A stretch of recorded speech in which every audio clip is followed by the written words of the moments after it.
Hello, this is a second video to introduce the music, singing parts and staging for a scene from the opera Brainland. This time we've chosen the penultimate scene of the opera, which features German psychiatrist Hans Berger and describes what happened to him after the Nazis came to power. I'm going to take you through the story and explain what the music is doing. After this, Ken Barrett will talk about the production generally, especially staging, sets and animation. At the end, I'll list the resources that we can provide to help enable a performance. So let's start with the story. This scene is basically a mirror image of the second scene in Act 1, in which diffident researcher and professor of psychiatry Hans Berger is dragged from a walk in the park by his muse to go to the laboratory and discover the electrical activity of the brain, also called the EEG, the typical background rhythm of which he described as pulsing at 10 cycles per second. That was fairly upbeat and happened in the 1920s, and it sets the scene for much of the rest of the opera. After subsequent stories involving the development of psychosurgery in Lisbon and Washington, a character asks, "What became of Berger?"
And the answer is in this scene, which starts off in 1934.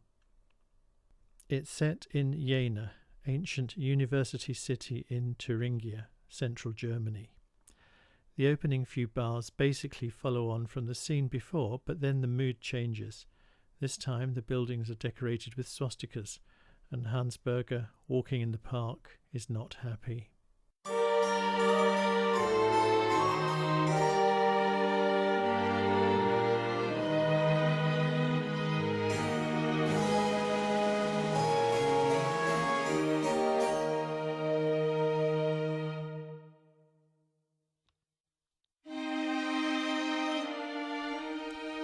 His signature melody is based on a Thuringian song which was associated with freedom and which was used by Brahms in the Academic Festival Overture, and here it appears in a troubled minor key underpinned by a dash of the Deutschlandlied.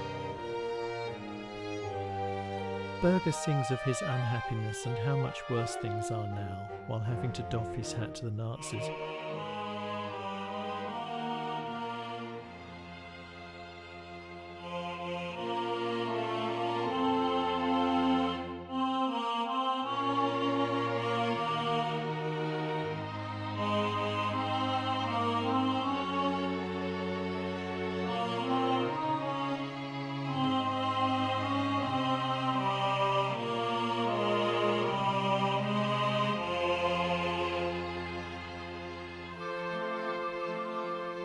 His muse comes to him again, just like she did in Act 1, but this time she's also become Nazified.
He is taken to the laboratory where the muse tries to persuade him to sign papers for forced sterilisation of his patients as part of the Nazi eugenics programme. She has a Horst Wessel quote, and Hans replies with a reference to his own theme.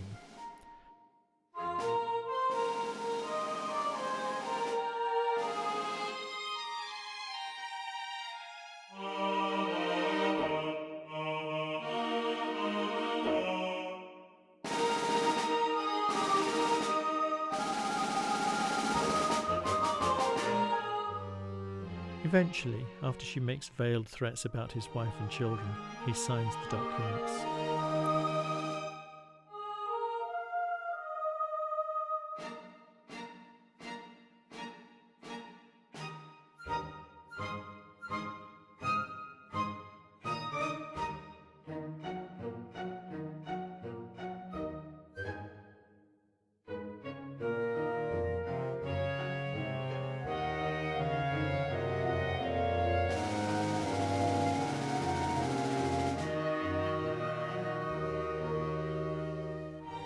The muse consoles him and then shows him the latest volume of the journal Brain, in which E.D. Adrian, the Cambridge Nobel Prize winner, has published a paper confirming Berger's previous reports of the brain's background rhythm, which Adrian now refers to as the Berger rhythm.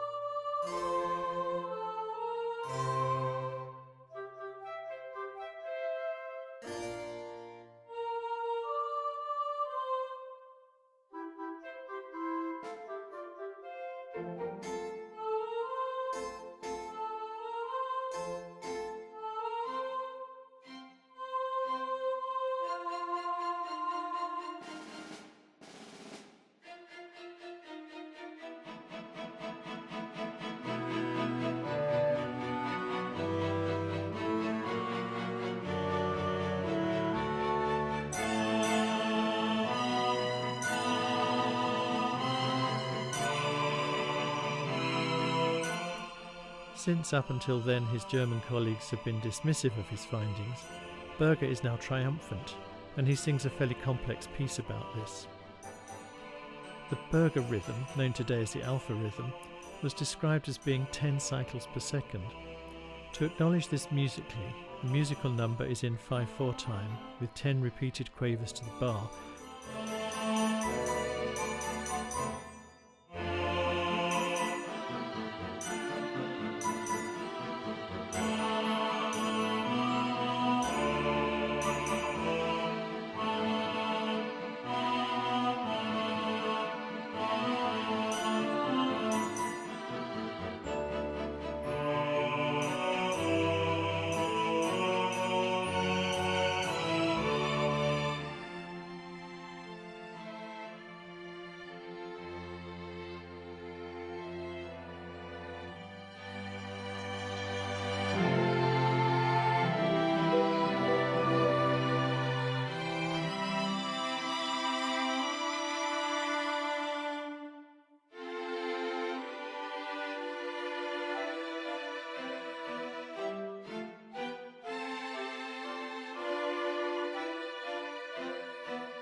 Later, the music changes to an even number of beats to the bar while maintaining the same pulse.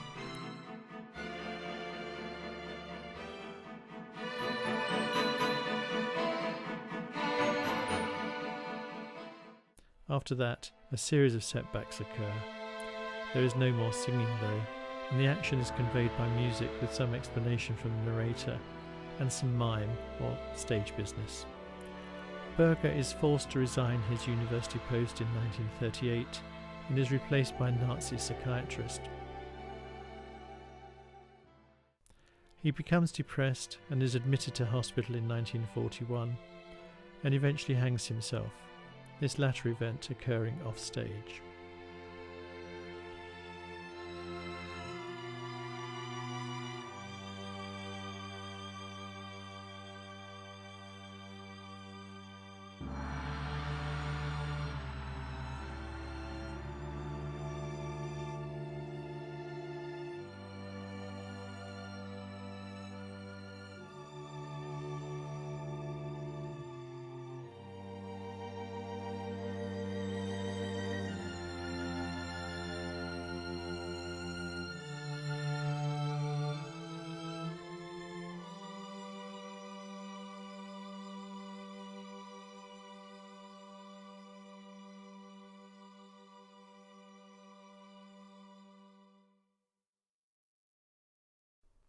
And now Ken Barrett is going to talk about the staging and the set and the animations.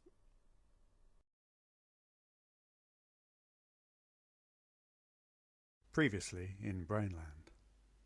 Back in 1924, in Act 1, Professor of Psychiatry Hans Berger, egged on by an imaginary muse, discovered the brain's alpha rhythm. 10 years on, and his research continues, despite ridicule from the science establishment and his peers.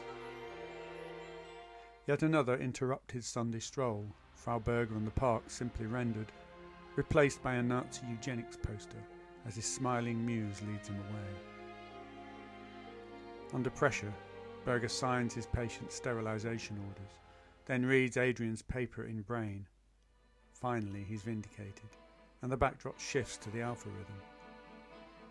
We share Berger's elation and relief briefly, then hear his job has been given to a Nazi psychiatrist, and see him sink into depression.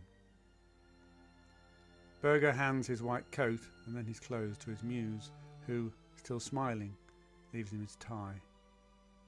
He trudges off stage and the scene ends, Berger's EEG flatlining.